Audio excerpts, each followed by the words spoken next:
So can we start now? Yes, sure. Okay. So welcome to all of you. I am Vishal Best, founder of TurnSkill, and we are providing basically a platform where we have launched different kind of courses and subject matter experts on a single platform, and our platform is TurnSkill.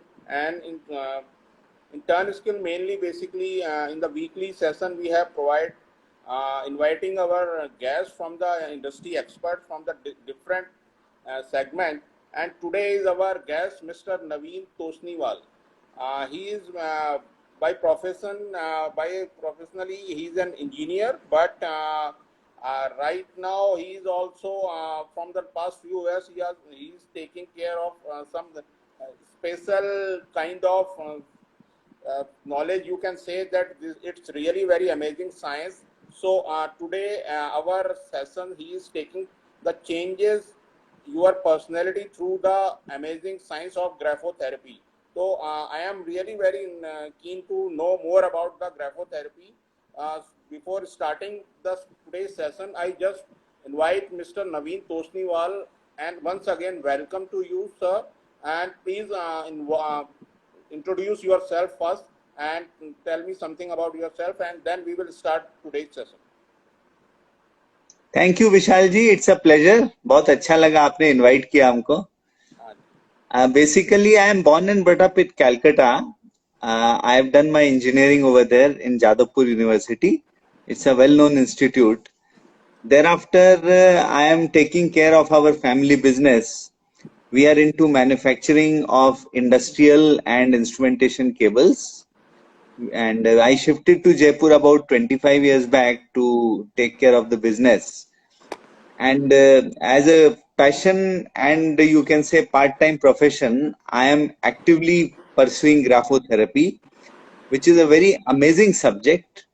How you can improve your personality through small changes in the strokes of your handwriting. Okay. So my first question for today's session: how old is the science of graphotherapy? Basically, if you tell the science history about graphotherapy, what is graphotherapy? Because people are not very much aware about this term. Even I am very new about this science. So please explain from where it will come and how it will be start. About 2000 years back, there was a well-known Greek scholar, Aristotle. He was one of the first persons who found out a link between the mind and the handwriting. He used to say that handwriting is actually mind writing, and whatever is there in the mind, it comes out through the hand and through the pen on the paper. So graphotherapy बहुत पुराना science है. Okay. और unfortunately India में उसकी awareness जो है ज्यादा नहीं है. It is very popular in America and in European countries. Achha. And it is used widely for corporate placements. The interviewers or the companies, they get handwritten applications from the candidates, and their handwriting is analyzed to analyze their character or assess the character even before the interviews. तो ये history है इसका ग्राफो analysis का. बहुत पुराना science है ये. Unfortunately awareness India में इसकी कम है. तो मेनली बेसिकली नवीन जी इससे क्या क्या चीज एनालाइज कर सकते हैं हम किसी पर्सन्स के बारे में? देखिए, इसमें कैरेक्टर से रिलेटेड सब कुछ एनालाइज किया जा सकता है.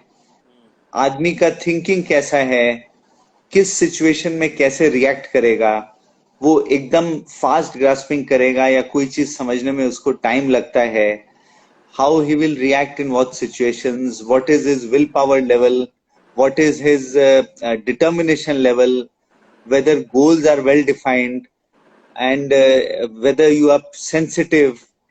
और अगर थोड़ा सा और सीरियस चीजें देखें तो जेलसी है क्या, ग्रीड है क्या, और उसके अंदर डिप्रेशन के स्ट्रोक्स भी दिख जाते हैं हैंडराइटिंग में. और अभी लॉकडाउन टाइम में इस तरह की सिचुएशंस बहुत है, लोग इस तरह की सिचुएशन से गुजर रहे हैं, तो इस साइंस के थ्रू उनको बहुत अच्छे से हेल्प और गाइड किया जा सकता है to come out of this situation. Okay, okay. So basically, how do we analyze handwriting? Means कोई एनालाइज कैसे करते हैं इसको, कोई इसमें उसका कोई फ्रेमवर्क है, या बेसिकली मीन्स प्रोसेस क्या है ये ग्राफोथेरेपी की? मीन्स सपोज मुझे, फॉर एग्जांपल, अगर मुझे अपना एनालिसिस करना है हैंड राइटिंग, तो बेसिकली मुझे क्या करना है? बेसिकली इसका फ्रेमवर्क और प्रोसेस कैसे करते हैं आप, और उसके बाद इसका सॉल्यूशन भी क्या रहता है, ये थोड़ा सा मुझे बताइए फिर। हाँ, एक्चुअली आपने जो बात बोली ना सोल्यूशन, ये बहुत इंपॉर्टेंट वर्ड चीज बताई आपने। देखिए, इस एनालिसिस के लिए किसी का हमको फुल पेज हैंडराइटिंग चाहिए। फुल पेज हैंडराइटिंग में क्या होता है कि जो स्ट्रोक्स आते हैं, कौन सा स्ट्रोक कितनी बार रिपीट हो रहा है, उसका वैल्यू बहुत इंपॉर्टेंट होता है।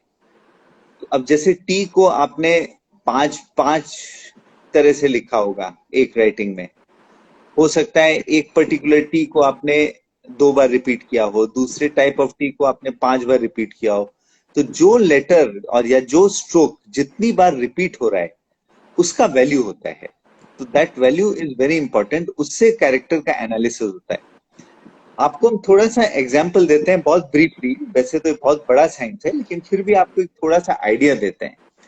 ये देखिए, एक चार्ट हमने बनाया है, ये स्लांट ऑफ हैंडराइटिंग दिखा रहा है, स्ट्रेट हैंडराइटिंग, राइट स्लांट और लेफ्ट स्लांट। प्रैक्टिकली देखा जाए तो ये राइट स्लांट है, ये स्ट्रेट हैंडराइटिंग है, और ये लेफ्ट स्लांट हैंडराइटिंग है। राइट। राइट स्लांट का मतलब है person who is expressive, person who shows emotions and feelings.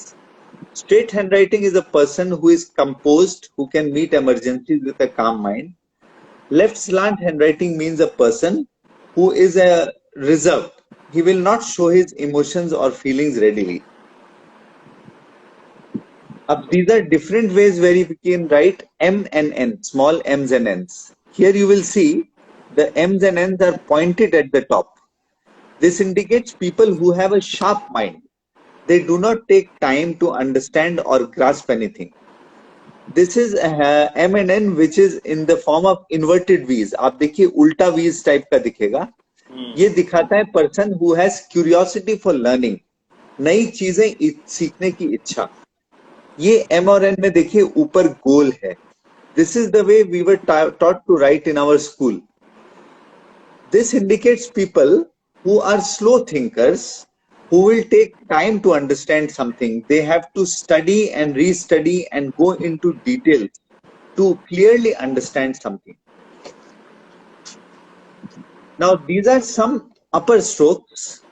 Upper strokes देखिए विदाउट लूप हो सकता है, इसमें देखिए एक हल्का सा लूप बना है, और ये थोड़ा सा और बड़ा लूप है उसमें। upper loops indicate people who are sensitive. अपने दिल पे चीजें ले लेते हैं या फिर दूसरों की तकलीफ को नहीं दे सकते। सेंसिटिविटी जो है वो अपर लूप से डिफाइन होता है। इधर आप देखिए स्मॉल ए है, ये एक नॉर्मल ए है, ये एक नॉर्मल ओ है। यहाँ देखिए ए में एक गैप है, यहाँ ओ में एक गैप है। ये गैप इंडिकेट करता है पर्सन हु इज फ्रैंक और फ्रेंडली। अब now you see here, you will see there are loops in the O. Here there is a bigger loop, and here even there is a very big loop. This sort of loop indicates people who are secretive. उनके मन में क्या चल रहा है आप बता नहीं पाएंगे। इस तरह का स्ट्रोक अगर बच्चों में आएगा तो हम बोलेंगे नेगेटिव स्ट्रोक है, क्योंकि अगर बच्चे अपने से शेयर नहीं करें तो उनको गाइडेंस कैसे देंगे। लेकिन अपने केस में अगर ये स्ट्रोक आता है जब हम लोग की मैच्योर इनफ है, this is also a positive stroke indicator. देखिए, जो आदमी सिक्रेटिव होता है, आप ये भी सोचिए कि वो ट्रस्टवर्दी हो सकता है। अगर आप सिक्रेटिव हो, अगर आपको कोई आके बोले कि हम आपको कुछ चीज कॉन्फिडेंस में बता रहे हैं, आप किसी और को मत बताना, तो वो नहीं बताएगा फिर दूसरे को, तो उस पर भरोसा किया जा सकता है। So this sort of stroke is not only secretiveness but also trustworthiness. अब देखिए कुछ लोअर स्ट्रोक्स दिखा रहे हैं आपको। लोअर स्ट्रोक्स में देखिए straight down stroke, this indicates strong determination. Small loop like this indicates a person who is choosy or selective. Full loop like this and a bigger loop like this indicates people who are creative. Lower loops का मतलब है creativity. अगर half loop होता है, complete नहीं हो रहा है loop, that indicates person who is not utilizing creativity. अपने creativity को पूरा use नहीं कर रहे हैं. अब देखिए यहाँ पर एक swinging stroke है. Swing का मतलब हुआ initiative. यहाँ नीचे फिनिश करके स्विंग किया, मतलब इसके इनिशिएटिव एबिलिटीज हैं. अब ये लास्ट चार्ट आपको दिखा रहे हैं, इसमें वेरियस टाइप्स ऑफ टीज हैं. अब देखिए एक नॉर्मल टी है, ये ऊपर की तरफ टी बार है इसका. ये इंडिकेट करता है people who are ambitious and who have a well defined long term goals. T bar going above the stem indicates people who are day dreamers. वो सोचते ही रहते हैं कि हमको ये भी करना है, वो भी करना है, लेकिन एक्चुअल एफर्ट उसको अचीव करने का नहीं रहता है. टी बार गोइंग लो, नीचे की तरफ टी बार जा रहा है, वो इंडिकेट करता है people who are lacking confidence in their own abilities. उनको अपने ही काबिलियत पे डाउट है, उनको सेल्फ डाउट होता है कि हमसे काम हो पाएगा कि नहीं हो पाएगा, करें कि नहीं करें. टी बार राइट में जाता है, वो इंडिकेट करता है short temper. T bar left में जाता है, वो इंडिकेट करता है प्रोक्रेस्टिनेशन, चीजें पेंडिंग रखने की आदत. इस तरह का हुक हो अगर टी बार में, वो इंडिकेट करता है जेलसी या ग्रीड. यहां देखिए टी बार बहुत ही हल्का है, almost negligible. This shows people who are lacking will power, उनको विल पावर की कमी है. टी बार अगर कर्व्ड हो इस तरह से, इस तरह से, वो इंडिकेट करता है people who have good self control, उनके सेल्फ कंट्रोल अच्छा है. तो ये देखिए हमने बहुत ब्रीफ में बताया कि किस तरह से हम लोग एनालिसिस करते हैं स्ट्रोक्स के जरिए. टेक्स्ट क्या लिखा है, my name is so and so, हम यहाँ रहते हैं वहां रहते हैं, उससे कोई मतलब नहीं है, वो तो हम देखेंगे भी नहीं, हम पढ़ेंगे भी नहीं क्या लिखा है सामने वाले ने. राइट. स्ट्रोक्स के थ्रू एनालिसिस करते हैं. तो बेसिकली जो मुझे समझ में आया, एनालिसिस के लिए आप राइटिंग में स्ट्रोक्स पे ज़्यादा कंसंट्रेट करते हैं कि उसकी राइटिंग में अलग अलग लेटर्स के स्ट्रोक्स कितनी बार रिपीट हो रहे हैं, किस तरीके का उसका स्लैंट है, किस तरीके का उसका कर्व आ रहा है, नहीं आ रहा. तो बेसिकली स्ट्रोक्स के लिए आप एनालिसिस करते हैं, राइट? बिल्कुल. स्ट्रोक्स है, कितना प्रेशर से लिखा जा रहा है, हल्का है, कितना बड़ा है, कितना छोटा है, ये सब चीजें एनालिसिस में देखा जाता है. तो ये तो एनालिसिस का पार्ट हो गया. चलिए सॉल्यूशन मैं लास्ट में पूछूंगा, अभी हम पहले और थोड़ा डीप नॉलेज ले लेते हैं ग्राफोथेरेपी के लिए. तो my next question is mainly आजकल जैसे astrology, vastu, tarot card, so is it the same kind of science or same kind of things? Yeah, is it something different from this astrology, vastu? देखिए जहां तक my knowledge goes, astrology and vastu they are all part of something, you know, where they depict your future and they tell you about your past. यहां पर क्या है, grapho analysis is purely analysis of your character. आज के date पे आपका क्या character है वो क्लियरली डिफाइन करते हैं. अब अगर आप हमको कोई हैंडराइटिंग दें जो 2 साल पुरानी है या 10 साल पुरानी है, तो उससे आपका एनालिसिस उस टाइम आप कैसे थे वो हो पाएगा. इसीलिए whenever we do the analysis, I always tell the person to give the latest and most recent handwriting so that the present character of the person is clearly analyzed. It has nothing to do with astrology. It is just pure character analysis as on date. Okay. So basically, तो जो next question है, in the industry means in these days also used for the signature analysis also. So is it any difference between signature analysis and this graphotherapy में, मतलब कोई difference है इन दोनों में या दोनों सेम है? हाँ देखिए, बहुत इंपॉर्टेंट क्वेश्चन पूछा आपने. आपने देखा होगा या सुना होगा, कई लोग बोलते हैं कि हम लोग सिग्नेचर एनालिसिस करके आपको हम इम्प्रूव कर देंगे. एक्चुअली देखा जाए, प्रैक्टिकली देखा जाए तो सिग्नेचर एनालिसिस का कोई ज्यादा वैल्यू नहीं होता है. इनफैक्ट हम तो कहेंगे कोई वैल्यू नहीं होता है. कुछ लोग बोलते हैं कि आप सिग्नेचर को स्लांट कर दीजिए, नीचे लाइन लगा दीजिए, डॉट लगा दीजिए, और जनरली सबको एक ही चीज बोल देते हैं कि सब लोग ऐसे ही साइन करिए। बट आप एक चीज सोचिए, सिग्नेचर के अंदर सिर्फ देर आर 5 और 10 letters. How you can see the repetition of the strokes? How you can see which stroke is repeated how many times? So you can never analyze a person correctly only through the signature. हाँ, एक दो चीजें, छोटी छोटी चीजें, कुछ analysis हो गई तो हो गई सिग्नेचर में, but that is not even 0.5% of the total analysis. The signature analysis actually has no value in grapho analysis. Okay, okay. So, next question is, will the analysis differ if written in different mood or in hurry? अगर कोई बंदा मतलब जल्दीबाजी में या उसका mood swing है, अब टेंशन में है, अगर उसने उस टाइम पे कुछ चीज़ दिया आपको लिख के, तो उसका कुछ इफेक्ट, मतलब ऑब्वियसली अगर सपोज मेरा किसी पर्सन का मूड ठीक नहीं है और वो कहीं सपोज जल्दी में लिख के दे रहा है, तो वो भी सेम पर्सनैलिटी करेक्टर शो करता है उसका, या उसमें कुछ डिफरेंस आ जाता है? देखिए क्या है, आप जल्दी में लिखें, हड़बड़ी में लिखें, अच्छे मूड में लिखें, खराब मूड में लिखें, it doesn't matter at all. आपका कैरेक्टरिस्टिक्स या आपका स्ट्रोक्स वो चेंज नहीं होंगे. हम तो एनालाइज करते हैं स्ट्रोक्स. स्ट्रोक्स आपके सेम रहेंगे. आप किसी भी तरह में लिखिए, किसी भी फ्रेम ऑफ माइंड में लिखिए, आपका एनालिसिस एक्यूरेटली और करेक्टली हो जाएगा. There is no difference the way you write. अब आप देखिए, आपने डॉक्टर्स की हैंडराइटिंग देखी होगी, मोस्टली लोगों को समझ नहीं आती है. वो सिर्फ केमिस्ट शॉप वाले समझ सकते हैं क्योंकि उनको हैबिट है. उनके देखिए कैरेक्टरिस्टिक्स जो है, आप हैंडराइटिंग को पढ़ नहीं सकते, बट स्ट्रोक्स तो आ जाएंगे ना.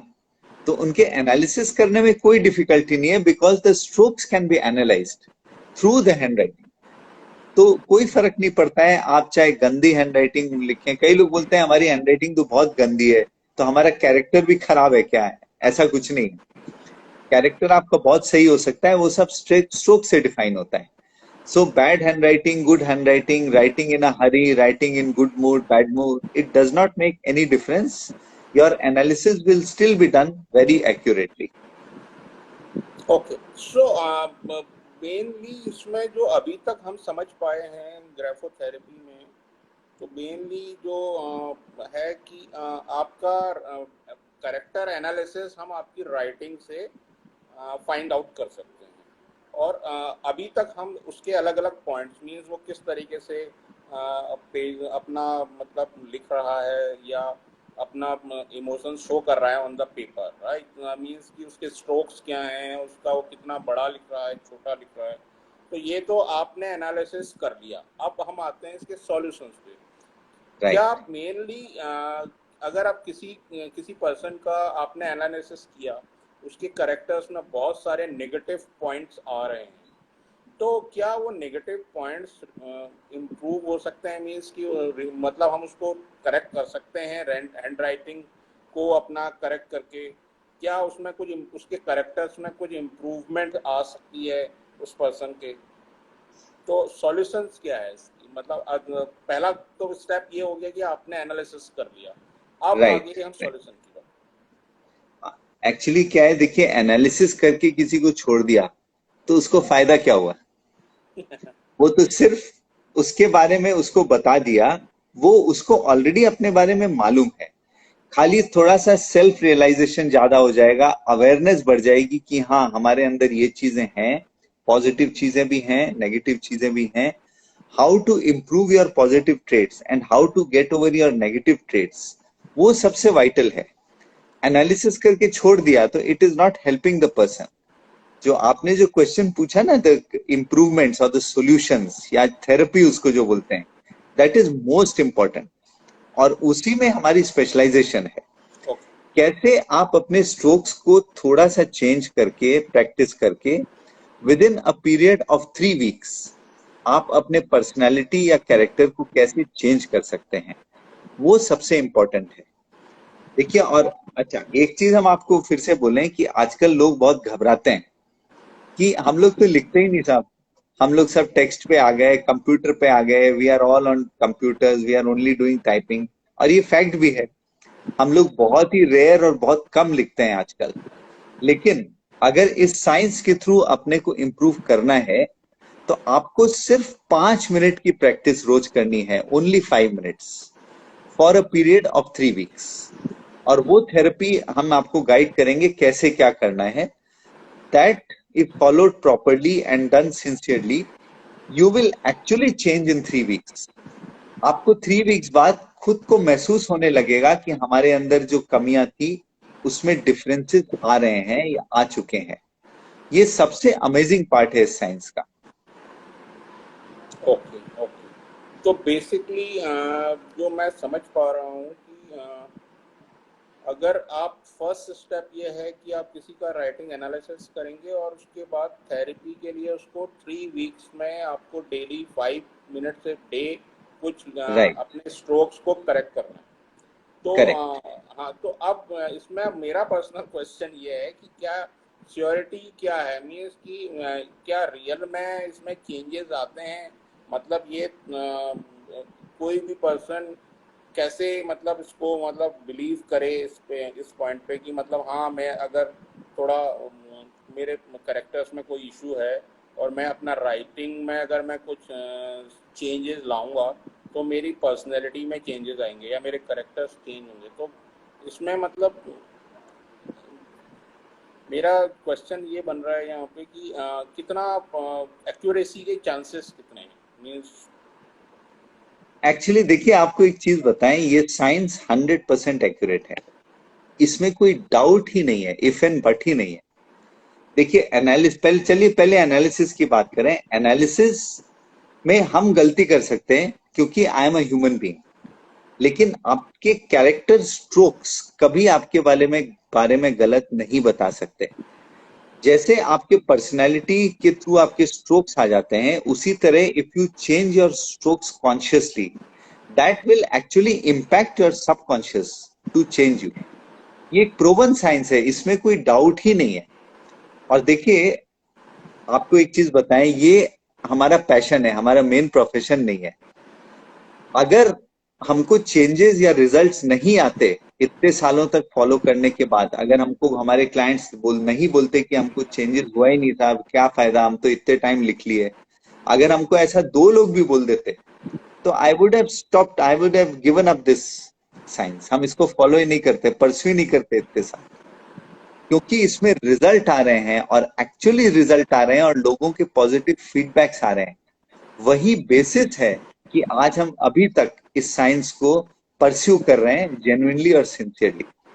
प्रूवन साइंस है, इसमें कोई डाउट ही नहीं है।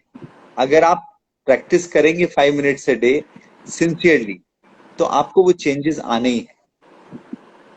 Okay okay. So thank you Naveen ji, it's really nice to talking with you. और काफ़ी लोगों को इसमें एक नया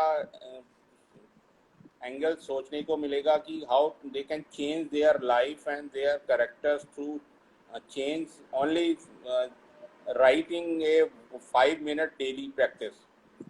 So if you want to share anything more, just tell me. Otherwise, we will wind up the today's session. नहीं नहीं, बहुत अच्छा लगा विशाल जी, आपने इनवाइट किया, क्योंकि इस टॉपिक की अवेयरनेस लोगों को बहुत कम है, और अवेयरनेस इसी तरह के इंटरेक्टिव सेशन से ही होता है। तो Right. हम तो ये बोलते हैं कि हैंडराइटिंग जो है, आजकल हम लोग लिखते बहुत कम है, वंस इन अ व्हाइल लिख लेना चाहिए और उसको प्रैक्टिस करके अपने आप को सुधारने की कोशिश करना चाहिए। इम्प्रूवमेंट की कोई लिमिट नहीं है। Limit वी नहीं आर है, all improve and improve. We can constantly improve life long. तो बस यही हम बोलना चाहेंगे। And thank you very much हमको बुलाने के लिए। Okay. Thank you, Naveen ji. So thank you all of you. If anyone wants to connect Mr. Naveen Tosniwal, they can just write the comments on the our this post, and they can also connect us through our Discord channel as well as our platform. So thank you, Naveen ji, once again. Thank you. Thank you so much, thank you.